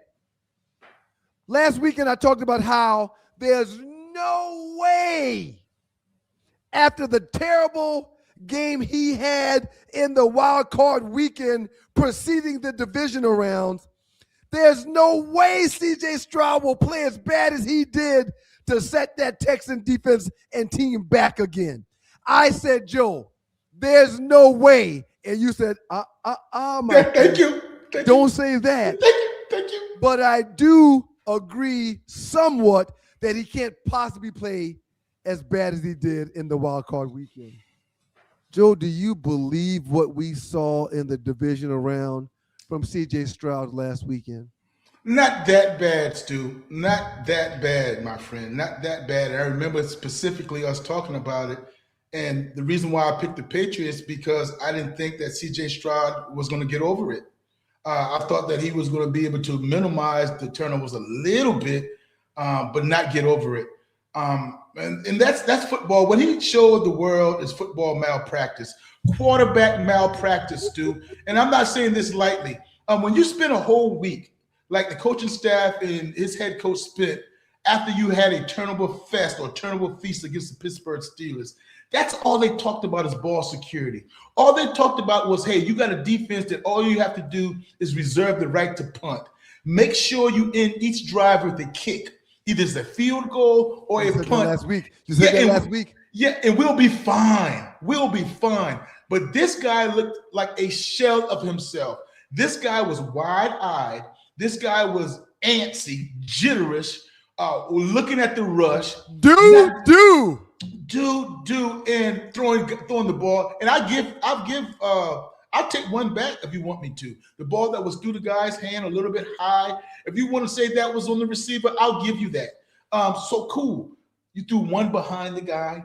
You had one where we had a boot waggle that you got to chalk up to the defensive end that he stayed home and he pressured you. Eat that or throw it at the feet of a wide receiver, but you've played too many football games to have those type of mistakes. Another call we had on 1st and 10, we called a shot play. I remember from Coach Friesian always said to us, or said to me specifically, just because I called 989, which is a go route on the outside, a post route in the middle, and a go route on the other side, that means we're going to take a shot. If it's not there, reset your feet, find a check down to where I can be in 2nd and 8. Because I'm calling that play on 1st down. Very and good, here Joe. is For the record, Joe, I like when you take us in the huddle like that. This show is called In the Huddle with Joe Ham. I like when you take us in the huddle like that and breakdowns and situational football. Thank you for doing that because it's very insightful for the listeners that don't quite understand the X's and O's to the depth that we do, or even bigger than me, to the depth that a quarterback such as yourself does. Please continue. Yeah, and matter of fact, Stu, they had everything they wanted. Our call was turn 44, 989. And the turn part about it was a play action. We're going to fake the 44 slant, and then we're going to set up, and normally they're going to bite up, and we're going to take a shot. Normally that's when you're on your plus side of the territory, and they're not expecting it. That's what the coach called for C.J. Stroud. And C.J. Stroud forced it. And here it is, not 3rd down, not 4th down. You threw an interception on 1st down. So that's 3 more downs that you were awarded, or you should have been awarded to the offense that you didn't have. So those mistakes were irresponsible. And D'Amico Ryans made a decision at halftime. Ooh, I was just about to take you there. Go ahead, Joe. Go ahead. That I'm not quite sure that many coaches would have made. I don't think you remember now, Coach Nick Saban benched Jalen Hurts in a national championship game when they scored 0 points at halftime, and he didn't think about it. He said, I'm not going to give you one more series. No way. It ain't no, I've seen enough from you. That's right. Hey, we're done here. Let's get the backup, warm the backup up, and keep in mind, Davis Mills, who's the backup quarterback for the Texans, he went 3-0. Yeah. He went 3-0 playing solid football, not turning the ball over, not putting the ball in harm's way, playing efficient, almost what, quarterbacks When think you is got a a bad. defense like that, I don't need you to come in here and throw for 350. I need you to manage the game. Don't give it to the other team in every series, kicking the ball, like you mentioned, punt and or field goal, and letting your defense cook. I don't need you doing much when you got a defense like that, Joe. And that's the problem I see in C.J. Stroud right now. He thinks he is the superstar of that team, and he's not. He's still resting on rookie of the year. He's digressed since. He's had that coordinator fired. All right, and now his fundamentals, and he doesn't know how to take 1 or 2 yards right now. He's not comfortable with not being the man. He don't know how to eat a sack. He don't know how to eat a damn sack. It's okay with the defense you got. Don't make it a 12-yard loss. Let's take this 4 to 6 yard loss, punt the ball, and let the defense come back and get us the ball back, which they did the entire freaking game. And I can't make an excuse for him that he's young and inexperienced. This is his 3rd year. This is his 3rd playoff run. So he's been in games like this before that you can't lean on your defense. So now this offseason, Stu, he's going to have some very, very thick skin because you and I, other radio hosts, other analysts, his boys in the locker room, his Ohio State boys, his family members, they saw this. Yeah. They saw you act like you don't know how to play quarterback position and we know better. So with that being said, Stu, I'm going to go ahead and do it. Some of these young quarterbacks has passed him by. I mean, Drake May just beat him. Right. Now, so I'm not going to be a prisoner of the moment. He did win Rookie of the Year, and if I'm being too harsh, Stu, please calm me down with it because I'm not trying to be too harsh. But the way he's regressed and not take care of the football and look like I don't belong or I'm scared, I just didn't like it. And it may be because of the concussion. We don't know. Turnovers are killers in the playoff, especially when it's coupled with stalled drives and negative possessions.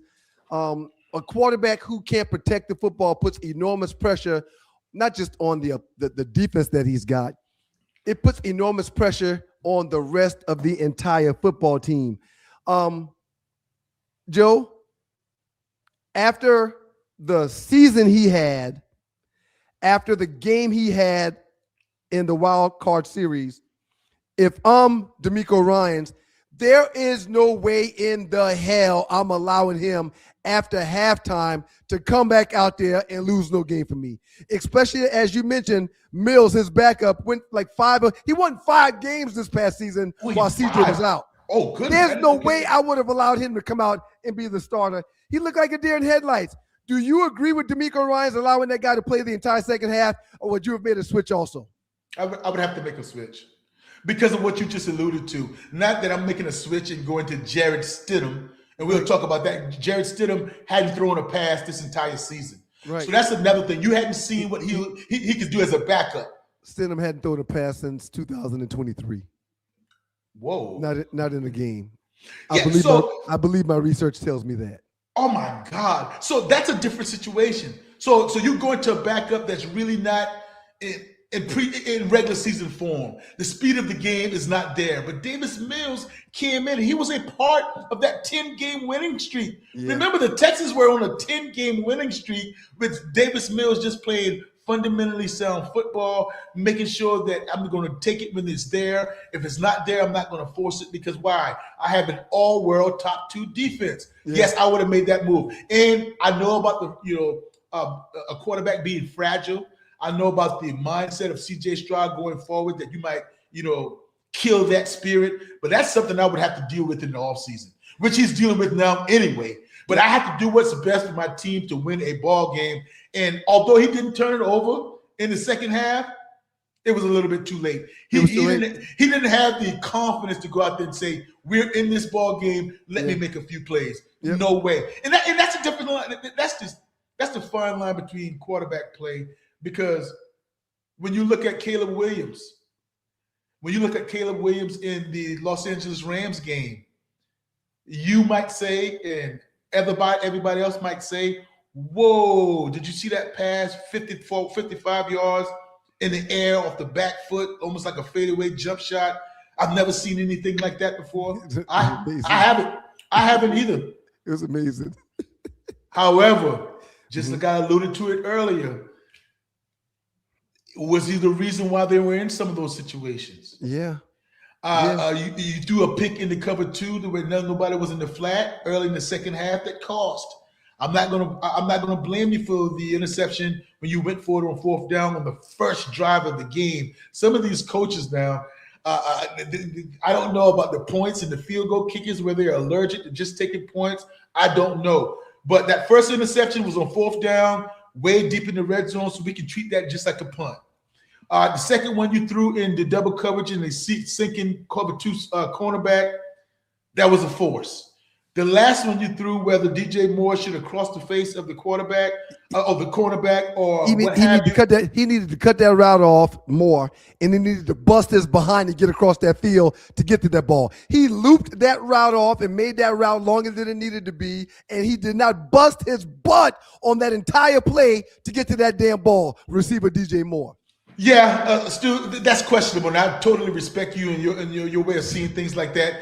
That guy probably had a pylon post or a pylon flag, and he didn't see it as a cutoff route in front of the guy because of his job was just to run that guy off. Sometimes you're not a primary guy in a route, and you're supposed just to run him off, and that's why he didn't cross the face. But what I do know, you could be right, Stu, and I could be wrong, but what I do know, it was a miscommunication. No question. And what else I do know, it was second down. Yep. It wasn't a desperate situation where you had to force that football. Right. You got 2 more plays. You got 2 more if plays. necessary. if necessary. So that's where it goes back to quarterback decision making, and that is an up and coming player. That is a guy that's only his second playoff start in Caleb Williams. He's going to be fantastic. That's why it's such a fine line when we blame quarterbacks and give them all the glory when they make plays and give them all the angst when they don't or when they lose. They deserve it all. Right. So that's why it's the most important position. But I would not say Caleb Williams is on the level of what Josh Allen and C.J. Stroud showed me this weekend. He was fighting. He showed moxie and guts. He put those guys on his back. He's got that city of Chicago fuming or in chaos about what the future holds. So it's a little bit different when the guy in his first year of going to the playoffs, and then C.J. Stroud with his third year going to the playoffs, and then Josh Allen with it's all experience in the world. In the Huddle with Joe Hamilton, I am One Life Stu Ryan Stewart. Please remember to like and subscribe to today's show. We've got like 2 more topics to spend some time with y'all on, and then we'll let y'all get out of here. Thank y'all very much. We really appreciate y'all being here. We appreciate the comments. I'll try to get to more of those here lately. Before we move away from the bad quarterback play, and Caleb did have bad quarterback play because he threw 3 interceptions. Even though he threw 3 interceptions, Joe, I don't blame the loss on him. Last week we came on here and we got a chuckle and some good conversation out of me crashing out during the wild card round on how Ben Johnson managed the game in that first half versus the Packers. Joe, Ben Johnson in the elk of Dan Campbell has to realize that he can no longer keep doing what he did in that game in that first half.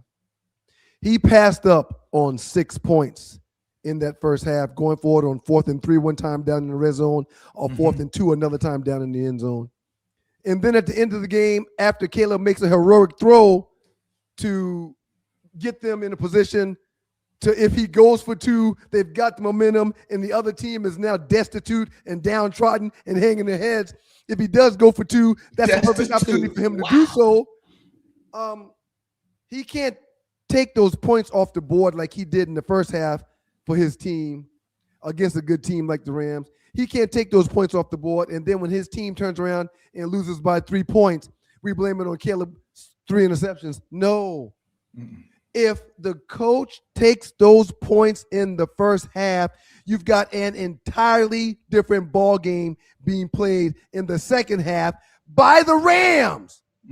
If the coach takes those points in the first half, which would have been 6 more points ultimately, you've got a team in Chicago, the Chicago Bears, in the second half that doesn't have quite the pressure to have a ninth comeback in one season to win a game, a ninth comeback in the fourth quarter. Ben Johnson, in my humble opinion, is why they lost that damn ball game and why they had to struggle all year to have forced comebacks, because he passed up on points all season long. Before we move forward, your thoughts on that, please. No disagreement with that at all, Stuart. And what I didn't like is that you changed up on me. You changed up on me during the game, because there is no way you don't go for 2 points when Caleb Williams made that heroic pass. If you do that, see, when I say he changed up on me, Stu, I'm talking about if you're a riverboat gambler, be a riverboat gambler. If you're going to go for those 2 point, those 4th down conversions like you alluded to, why don't you have a play drawn up to go for that 2-point conversion? But I know, and I heard what he said, and I respect what he said, that we didn't have anything that we felt comfortable with going for the 2-point conversion. And remember, the drive right before that, they were inside the 5-yard line with 4 downs, and they did not get it.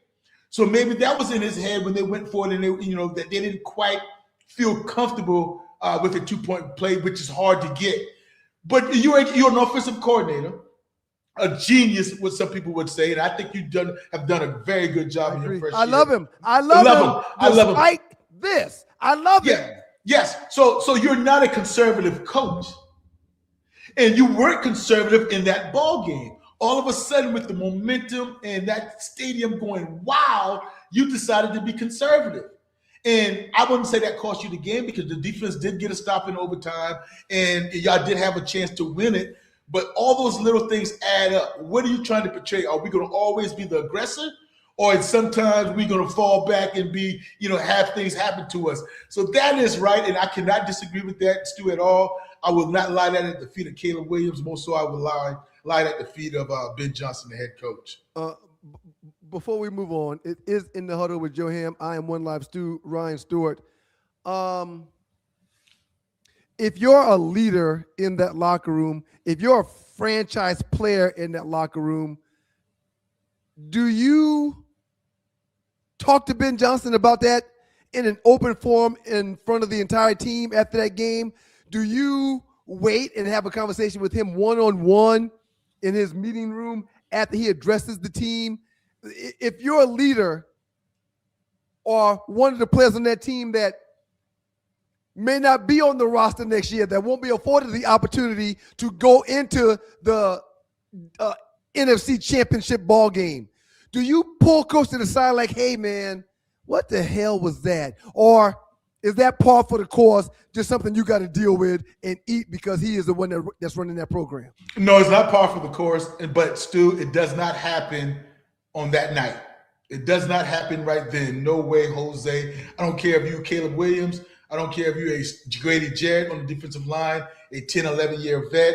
I don't care if you Brisker, who's a safety that had an outstanding game. You don't do that there. And you don't probably do that in front of anybody. When you do it, is you do it in your exit meeting. You do it when you have a chance to watch that film, and you might do it in a jokingly way. Hey, oh, by the way, coach, would you do that again? Hey, coach. hey, a little cross psychology. Yes.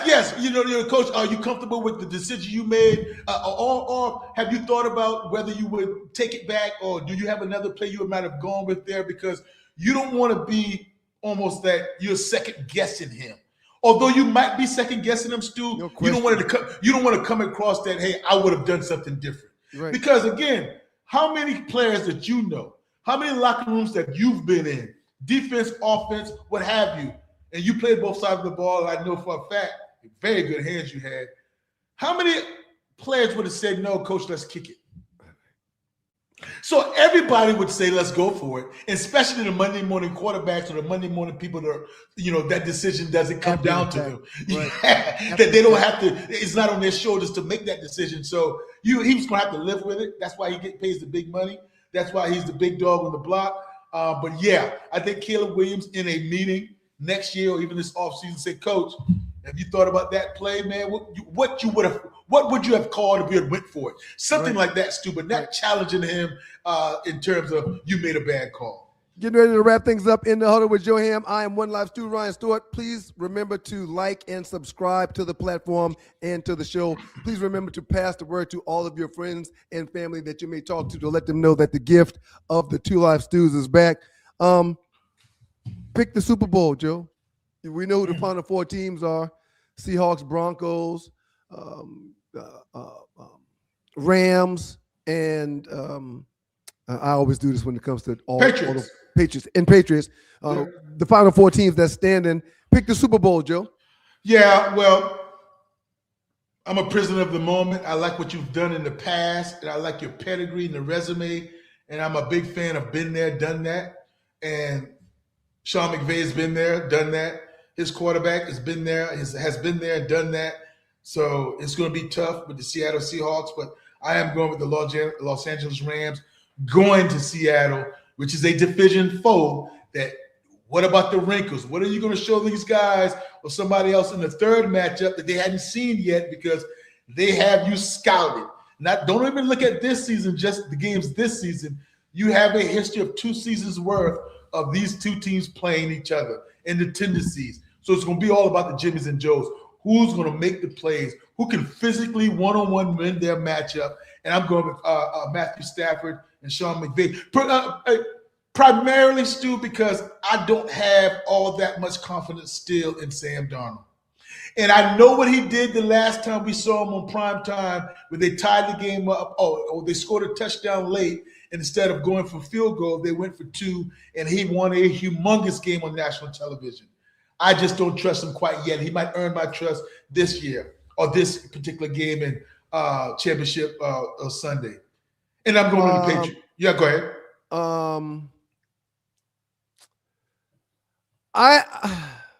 I like the Seahawks. Okay. And I'm going to be an outlier because I talked about the Rams being the best team in the NFC that was remaining.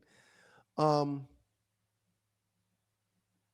like the Seahawks because of their defense, and I do think that Darnold's ready to get over the hump. I do think that Darnold learned something last year being in Minnesota, winning 14 games and then getting put out in the playoffs. I do think that Darnold's got a chip on his shoulder, and he wants to show everybody that after being drafted extremely high from the New York Jets 7-8 years ago, that he is the guy that the Jets had. They just didn't have the confidence in him to keep him around. I see this being a Seahawks and a Bronco game, even though Bo Nix will not be playing. Come on. I think Jarrett Stidham will get in there and find a way to win. He hadn't thrown a pass since 2023, but I am sticking my neck out and putting it on the table. You got to explain to me why. Is it? And I'll give you a few options because I don't know exactly how you think, but I think I know where you're going with this one. Is it because Drake May is a little bit loose in the playoff as well? Drake May didn't show me that he was going to be the dog that he needs to be to advance to another round and play better. He didn't show me that. Yeah, very loose with the ball in the pocket. That's right. And Denver possessed the same type of pass rush. That's right. Denver possessed a player. They got a hellacious defense. They got a great secondary. They're going to smother people. Yeah, former MVP or reigning MVP, defensive MVP, and Pat Surtain, senior. So Sean Payton, Jr. Sean Payton has shown me that he knows how to win Super Bowls. Sean Payton has confidence in Stidham. Sean Payton renewed what confidence can he have? Hold on. What confidence can he have in Stidham? And you just told me he hadn't thrown the ball since 2023. Right.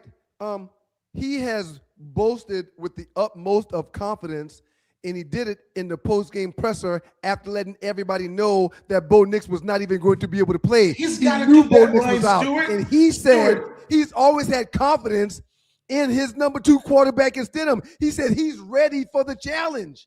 We have to. He's at hand now. He's going to have to. He's going to have to bolster that man's confidence a little bit. Stewart, this is not going into a preseason game. I understand. This is not a regular season game, week 8, week 12, week 15. This is championship Sunday. It's the Those Bullets are for real. Yes. And he's got a team, and they're playing in that altitude. It is going to be in Denver. Defense hellacious. Coach that's been there and done that. And Stidham, a guy that he's thrown for 300 yards in a game. All he has to do, because of that defense, and we talked about it a couple of times today, all Stidham has to do is come in there and not be a deer in headlights. Come in there and keep his composure. Come in there and don't turn the damn ball over. While I agree with you, Stu, it's just not feasible, brother. And why is it not feasible? Because this is not a normal backup like Davis Mills. And why I think that he can do it and Sean Payton's going to coach him up well, this guy had not seen the speed of pass rush except practice all year. Agreed. There is the mix-up, and he's going to try to get it. And not only that, when is the last time he's been on the turf? When is the last time he's gotten hit and touched? We know it's not in practice. Those are the things I'm talking about. No, I know Sean Payton is going to have a game plan that's going to fit Stidham. He's going to have some steps or some things to say, don't do this. We're going to put this safe. Remember about our defense. I know that, but the speed of the game worries me. He hadn't had the speed of a game since 2023, brother. It's a long time, Joe. I'm going with the Patriots. I'm going with the Patriots just because even if he doesn't turn the ball over, he might be too safe with it. And if you're too safe, then you're going to have to ask your defense to score some points. You can't win if you don't score. Wish they can. They can. Yeah, I wouldn't doubt seeing a pick six. I wouldn't doubt seeing a fumble recovery taken to the house. This defense is one of the best defenses in the league. There's no question about it. That's correct, sir. That's correct. You're asking him a lot. You're asking him a lot. Before we get out of here, man, and mention basketball before leaving, I've had a busy day, had a long night. I'm not sure if there's been new coaching hires, but with 6 head coaching vacancies left, if I'm not mistaken, do you think we'll see a minority get an opportunity? How come we hadn't been hearing about this damn Rooney Rule? Give me your thoughts on that, Joe. It's a problem, Stu, and I don't get into this often, but I'm going to get into it now. Where are the African-American head coaching candidates? Where's Brian Flores? And I understand that he's got a lawsuit against the NFL. That shouldn't matter. Where's Steve Wilkes? Where's the defensive coordinator name coming up with the Denver Broncos right now? Vance Joseph. Where's some of these guys coming up now to where all these vacancies? Now, what are you, man, how do I say this? Just say it. Is Robert Salah considered an African-American coach? I know he's a minority coach. Right, right. He is not an African-American coach, even though he is a minority. If we were to do a race draft and I was picking the team, I would select him as one of us on our side. However, he is because not. We're searching. We want people on our side. But I agree. So there's 6 left, Stu. We're not even hearing any candidates. The Cardinals, the Bills, the Ravens, the Browns, Steelers, Raiders. Come on.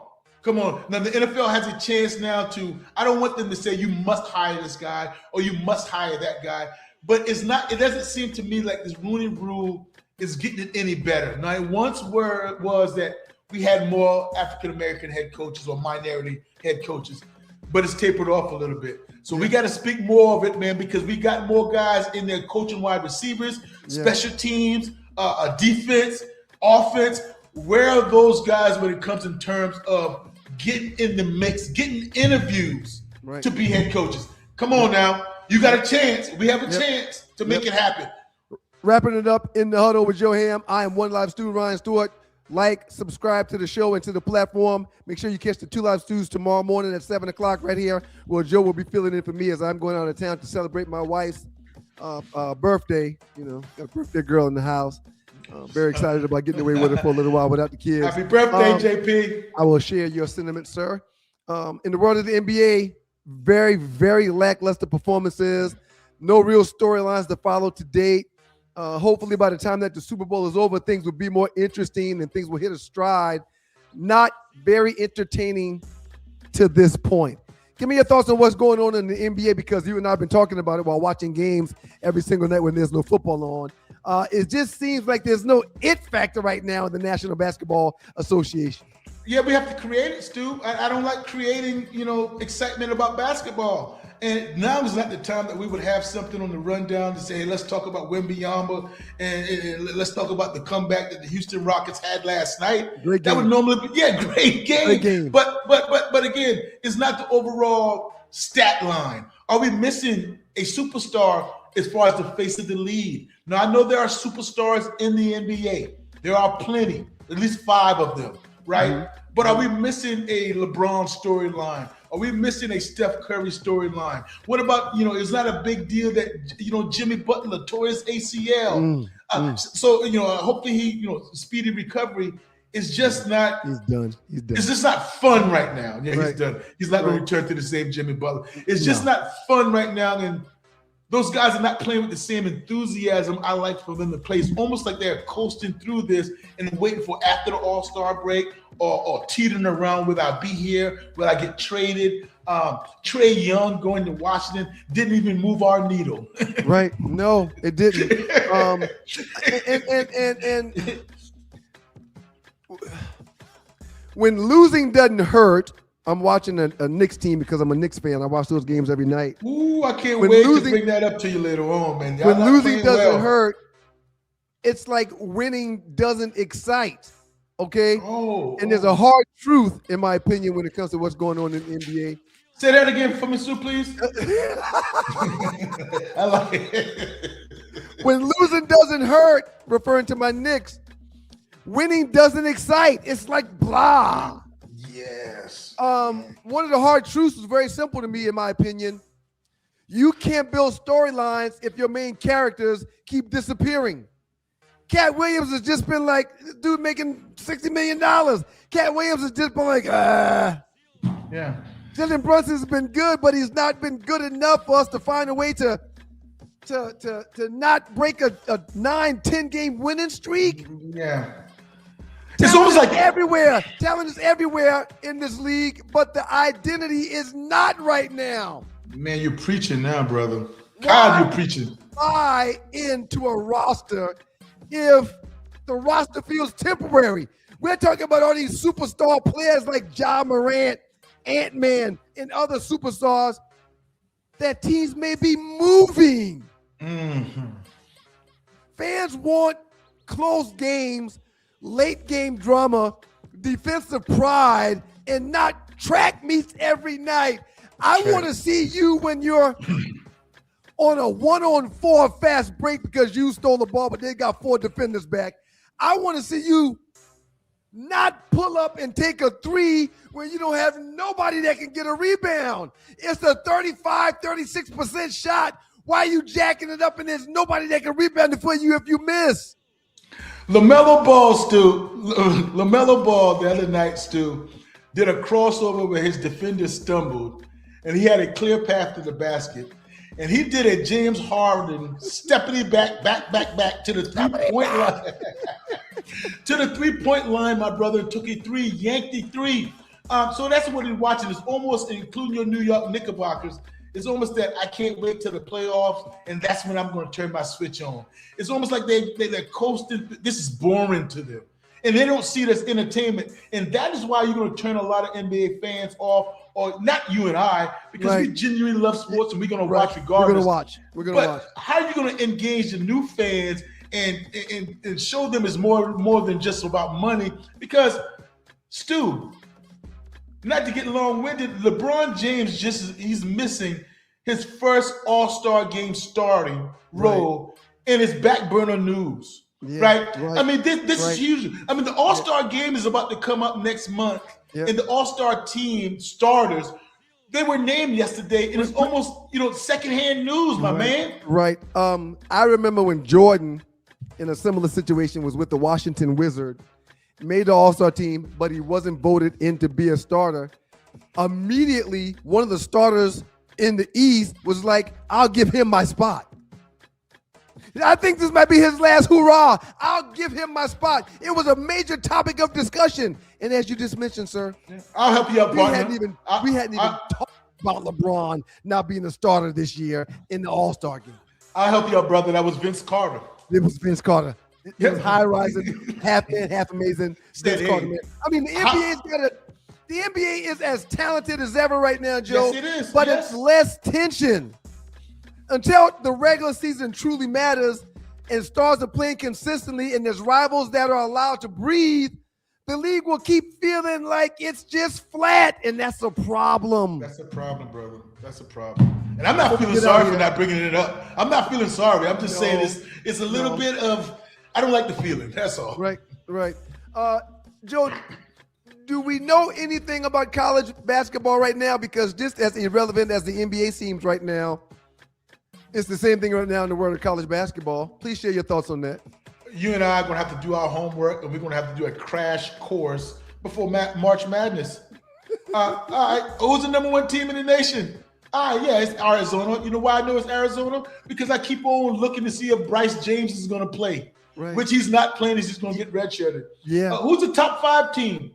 I don't know. I know about the UNC, North Carolina Tar Heels, because a player that played or Landmark Christian School played, Caleb Williams. He's a freshman there that I'm following. So I know about people because of the names, but come on, man. Come on. And I don't fault college basketball as much as I fought the NBA, but it's just these one-and-done guys. They don't stay long enough. You can't get attached to a certain team. And I think basketball is suffering from it. The totality of basketball is suffering from it, bro. Yeah. Early season equals chemistry over quality. Most teams simply aren't finished products yet. They're trying to get finished as they get towards the end of the season and as they approach March. There's a new normal. January basketball is the real beginning of college basketball season. Even though it starts towards the end of the year, it just don't matter until right around this time. And that's a problem in my eyes. And the result of that is that there's less of a buzz now.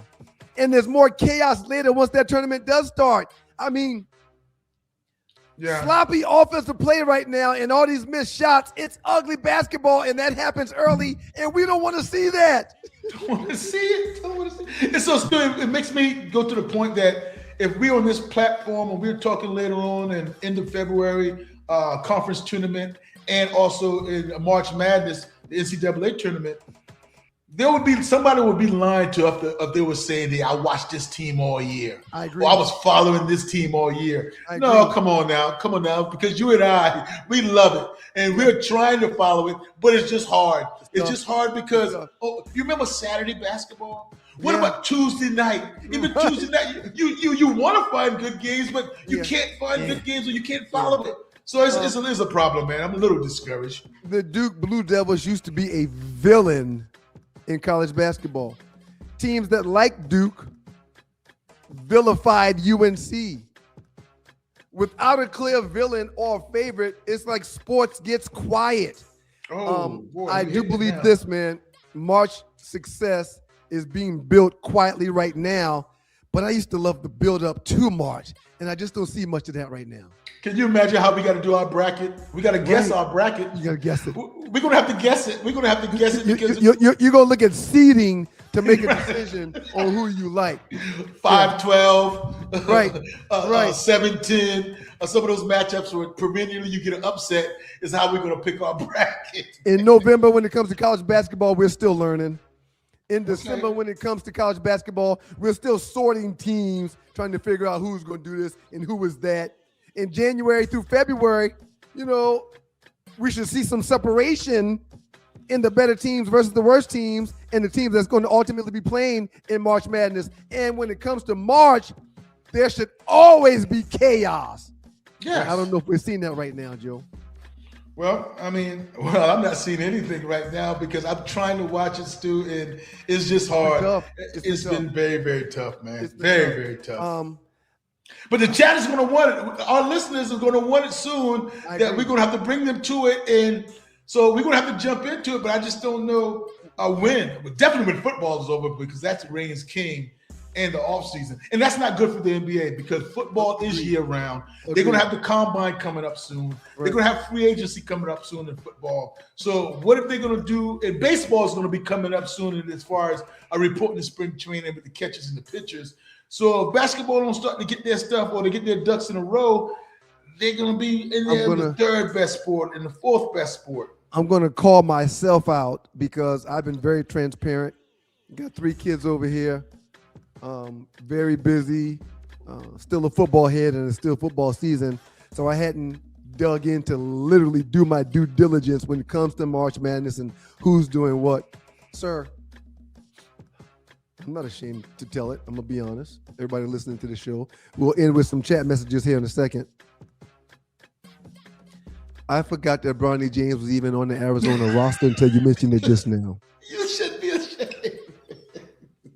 You should be ashamed. You should be ashamed. You should not be ashamed. Hey, Stu, you want me to give you a quick update on Bryce James? LeBron James? Not Bronny. I said Bryce Bronny. James. I meant Bryce. I Yes. forgot that Bryce James was on the roster in Arizona. Yes. Go ahead.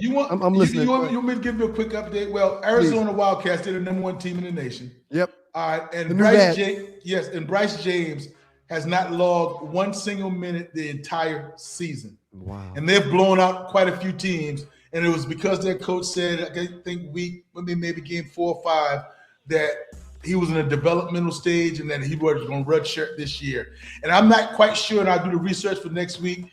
I don't know how that goes in basketball. I know in football that you can play 4 games and still get redshirted. Mm-hmm. I'm not sure how many games or if you can play any games in college basketball and still get redshirted. But the plans are for Bryce James to get redshirted. So he hadn't played. You hadn't missed him at all. Outstanding day-to-day, sir. Absolutely outstanding. Absolutely outstanding. Shouts out to you, Tiffany in Poodle. Tiffany Poodles in Portland, 3305. Raider Kev, want y'all to change the subject. He said there's no such thing as a Super Bowl. Okay, Raider Kev, I don't know what tree you smoking on right now, but there is such thing as a Super Bowl, and it's a big deal no matter who plays in it. Shouts out to Tiffany again. As my beloved Bear would say, he got some cut in him. Let's see. Here's the message that Raider Kev mentioned that Tiffany may have been talking about. Sorry if my messages are screwed up. I'm trying to work out. Speak to text is horrible. Yeah, it is. Ryan is almost saying that because he put money on the Broncos, stop playing. Your head. You know, be doing the wages. Shouts out to DJ Chuck again, 44-59. All Jan Stenham have to do is manage the football game. No turnovers, and the Broncos defense can do their job. And don't forget that the Broncos defense, as I mentioned to you, will find themselves in a position to possibly score. Ryan Stewart said the Ravens would beat the Chiefs this year. I don't remember saying that. Stop it. You don't remember that either. Pull the receipts on that. But that's a good pick going into the year, man. That's a good pick. Man, everything that happened this year is crazy. It's crazy. Nobody saw the Final Four teams that's here right now. Nobody. I'll read one more. Raider Kev, shouts out to you, player. I too am a Raider. What up, sis? My Spurs are doing a great job and winning 3 or 4 of most games. We just have a problem closing these games out. Yeah, I saw somebody mention on some platform that they're disappointed that Wembanyama doesn't dunk the ball more. And my response was, you get 2 points for dunks, you get 2 points for layups, you get 2 points if you miss. If you make 2 free throws, you get 2 points for mid-range jumpers. Mid-range jumpers. You get 2. It doesn't matter how you get those points. Right. Are you mad about that double-double he's getting? Are you mad about the threes he hits? Leading the league in blocks? I don't want to hear it. I don't care how he gets his points. He's a bucket waiting to happen. Outstanding job, Joe, man. Appreciate you, brother. Yeah, no doubt about it, man. Outstanding job, man. And I really appreciate your efforts today. My God, it was a hog heaven, brother. Hog heaven. And we didn't even get to Brandon Beane. No. When you get back home, when you get back and finish your due diligence and see why Sean McDermott was fired and see what Brandon Beane said in his press conference this morning about the situation why Brandon Beane was promoted. You got a minute or two if you want to share and get to that real quick. You got a minute Yes. or two. Well, Brandon Beane is the general manager of the Buffalo Bills. And his owner, the owner of the Buffalo Bills, spoke this morning. And he's basically said, and we're talking about Keon Coleman, and that's the 33rd overall pick from the Buffalo Bills that did not perform. But he was telling us that Brandon Beane didn't want to draft him, that the coaching staff wanted to draft him, so that's not on Brandon Beane. He also said the reason why Sean McDermott was fired because it was Super Bowl or bust. How do you expect Brandon Beane to go forward with all those things being aired out like that and what he's talking about? How are you going to fire somebody and say Super Bowl or bust and leave Brandon Beane, the general manager, at hand? I don't understand it. And not only that, talking about Keon Coleman, that Brandon Beane, general manager now, didn't want him. What do you expect him to be thinking? I know. Get me out of here. That's what he be thinking. And although he got some self-inflicted wounds of being on time and missing and sleeping in meetings, come on, man. Yeah. There is no way the owner. That's not the owner's place to be like Terry Pacula is the owner of the Denver Broncos. He and his wife, new to ownership, a couple of years now. They were one of the reasons why. Well, I don't even want to get into all of that. I'm with you 100%. Did you see the firing coming? Did you think that Sean McDermott would be fired? No. However, if that ownership said, just like the Baltimore Ravens ownership said, this year's Super Bowl or bust, I get it. But again, why is Beane still alive and promoted? Not just wrong use of word. Why does he still have a job and he got promoted? I knew when you said alive, I knew exactly what you meant. Yeah. I just didn't want to dig. He's still making decisions on behalf of this organization. Yeah, I don't get it, man. Everybody in the chat room, thank y'all so very much. Man. Thank y'all for being here. Thank y'all for passing the word. Thank y'all for liking the show. Thank y'all for subscribing. We really appreciate you choosing to spend time with us. Please continue to pass the word. I'm giving y'all a huge round of applause. Thank you, chat. Thank you very much. Joe Ham, outstanding job. You get an A+ today, sir.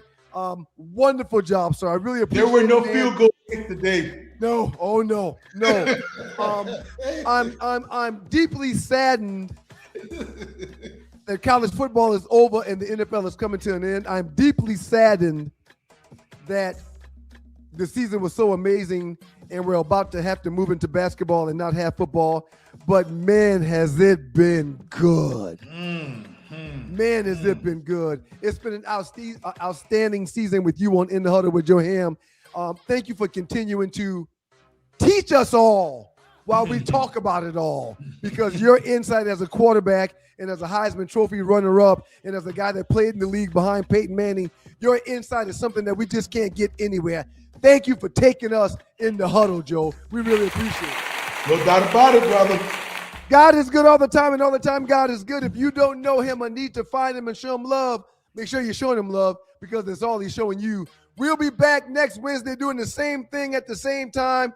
Don't forget to log on. Don't forget to like. Don't forget to subscribe. Don't forget to catch the 2 Live Stews tomorrow morning at 7 a.m. right here on Stewart Media and Entertainment on YouTube. We appreciate y'all. Thank y'all very much for being here.